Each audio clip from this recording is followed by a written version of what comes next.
శివుడి మూడవ కన్ను గురించి మీకు తెలుసా? ఇది విధ్వంసానికి ప్రతీక. కానీ నిజానికి అది ఎప్పుడూ పూర్తిగా తెరుచుకోలేదు. ఎందుకంటే ఆ రహస్యం వెనుక ఉన్న కథ భయంకరమైన త్యాగం మరియు విశ్వ సమతుల్యంతో ముడిపడి ఉంది. ఒకసారి దేవతలలో తగవులు పెరిగాయి. అహంకారం అధికమైంది.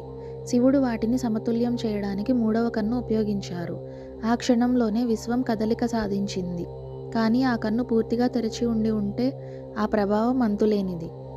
శివుడి మూడవ కన్ను ఎందుకు పూర్తిగా తెరవబడదో తెలుసా? అది ఒకటి మాత్రమే కాదు.